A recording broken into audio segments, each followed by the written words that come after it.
La joie, elle a toujours quelque chose d'une surprise, quelque chose de spontané. Elle n'a pas la certitude tranquille de l'homme heureux. La joie n'est pas non plus le plaisir. Les confondre serait nous condamner à être des consommateurs jamais satisfaits. La joie est un sentiment, tandis que le plaisir est une sensation. Il suffit d'avoir un corps et des terminaisons nerveuses pour éprouver du plaisir. On peut provoquer le plaisir chez un rat de laboratoire autant que chez un être humain. Eh oui, il suffit pour ça de stimuler, titiller certaines zones de leur corps. Il suffit donc d'avoir un corps pour éprouver du plaisir, tandis qu'éprouver de la joie sous-entend plus qu'un corps. Sentiment vient du latin.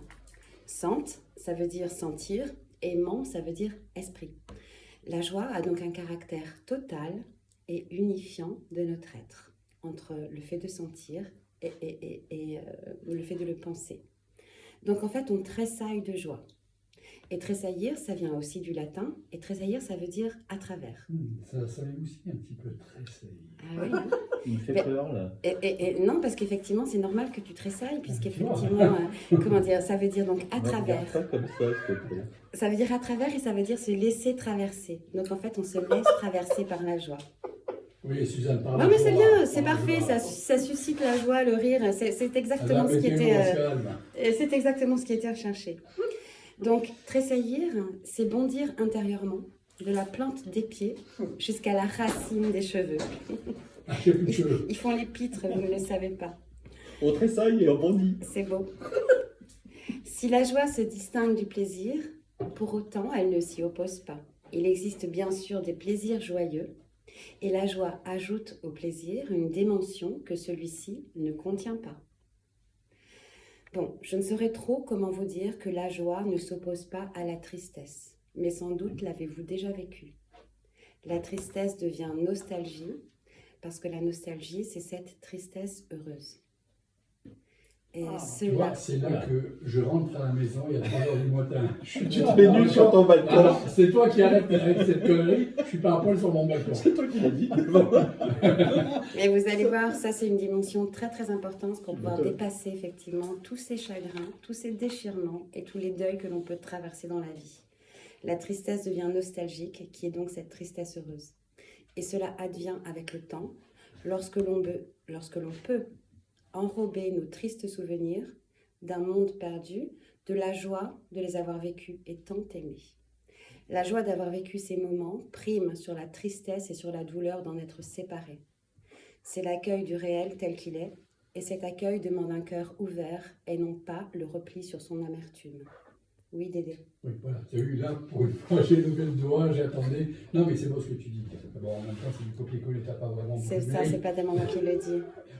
Mais je vous le retransmets, et c'était important. Non, mais c'est très bien. Mais il est vrai qu'au départ, par exemple, je vais prendre un cas de figure que nous avons tous connu, à propos d'un décès assez proche, nous sommes dans la tristesse, nous nous souvenons avant tout. Après, je peux dire des bêtises, hein, je pars de moi. Il n'y a pas de bêtises, il n'y a pas de vérité, chacun sa vérité. Dans le deuil, nous sommes dans la tristesse, nous nous rappelons des choses qui, au départ, nous font pleurer.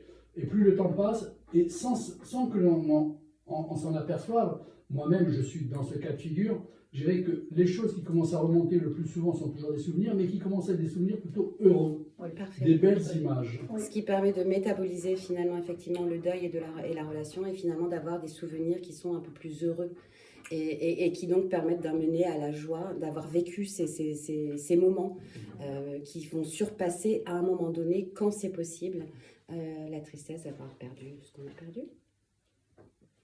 Non, c'est pas terminé. Non, c'est pas terminé, parce qu'alors donc tout ça, ça demande quand même une certaine ouverture de cœur, tout de même, ce cheminement. Et ce qui nous emmène à dire que la tristesse ramène toute couverture à soi, et pourtant on n'y trouve aucune chaleur. La capacité à admettre la part tragique, c'est la pierre de touche de la santé morale et de l'allégresse. C'est un peu complexe, mais c'est à méditer. Non, mais moi, ce qui m'a fait le plus rigoler, je n'ai pas voulu tout reprendre, c'est tirer la couverture à soi et c'est pas très chaud. Mais oui, mais moi je trouve que c'est une très belle phrase. Personne n'a relevé, rien de salaud. Je ne lui pourris pas sa chronique comme toi, moi. Mais ça me démange. Donc, La joie.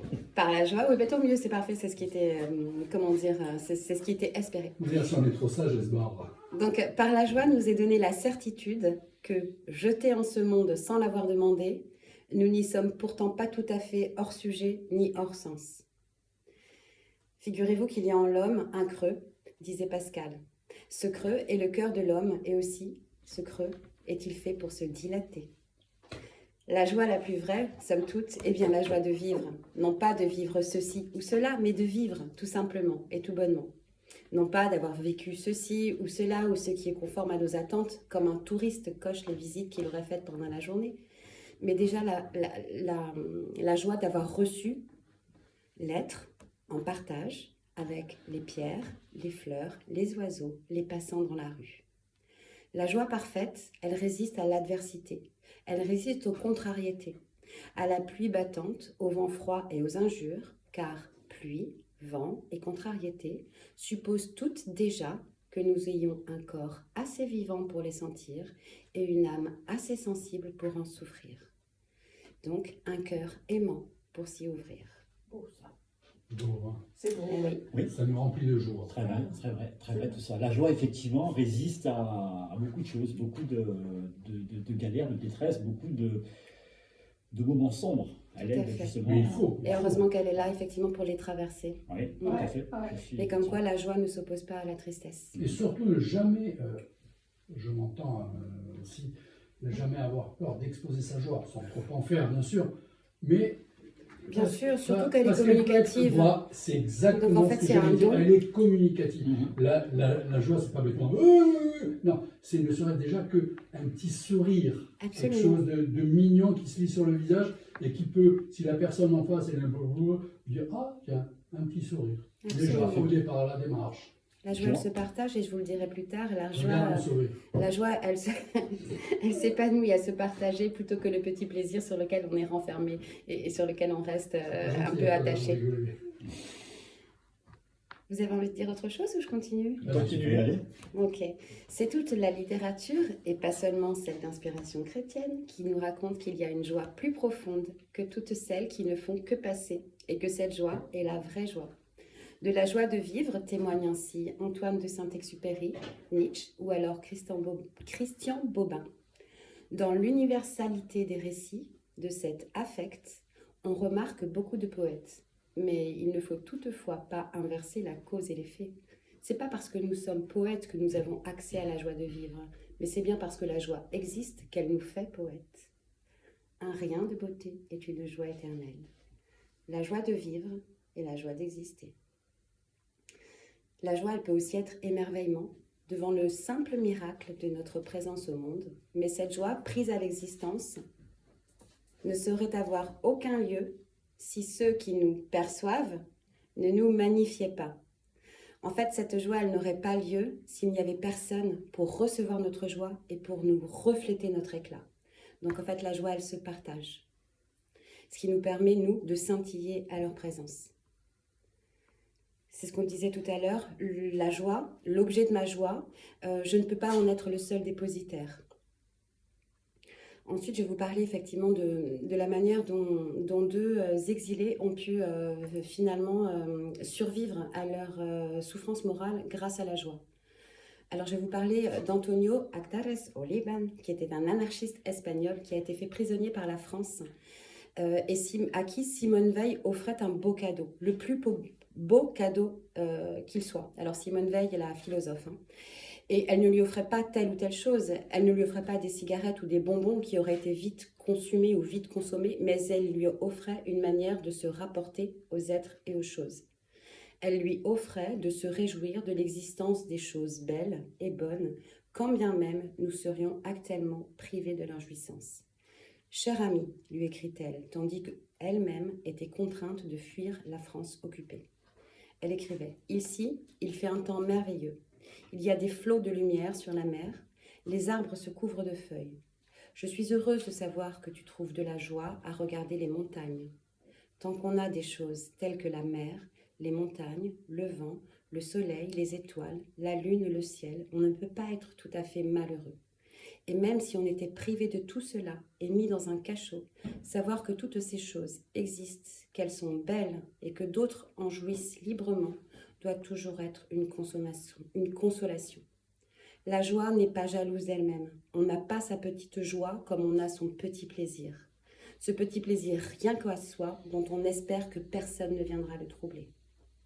C'est beau. Ouais. La joie a en effet ceci, qu'elle peut être partagée sans être divisée. Mieux, elle naît même parfois de la savoir acquise par un autre que soi. Ainsi, on peut se réjouir du bonheur d'un autre que soi. Il suffit d'écouter la profondeur de la phrase « Je suis content pour toi ». De sorte que quand je peine à trouver des raisons personnelles, je peux toujours essayer de trouver de la joie. La folle possibilité de la joie indique en nous le pouvoir d'embrasser avant de comprendre, de signer au bas de notre vie, aussi dure qu'elle soit. Et ce n'est pas par l'intelligence, pas par la logique, c'est avec les tripes, avec les entrailles qu'on aime. Il s'agit d'aimer la vie avant d'aimer le sens de la vie.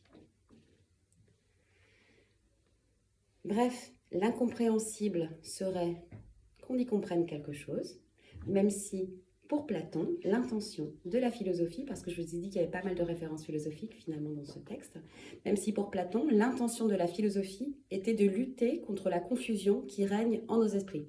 Je ne suis pas sûre que ça ait bien marché ce soir, mais voilà, c'était ma petite chronique sur la joie. Je suis rempli de joie. Et pour conclure cette chronique, un petit extrait de Charles Trenet. Il y a de la joie. Alors non, très bien la chronique. Moi, Oui, bravo, vraiment super. c'est chouette. Bon, en même temps, tu savais très bien que tu avais été exposé à la cour de récréation que nous représentons. Je sais. Bien sûr. Bel exercice. Bel exercice. On mettra une autre couche là.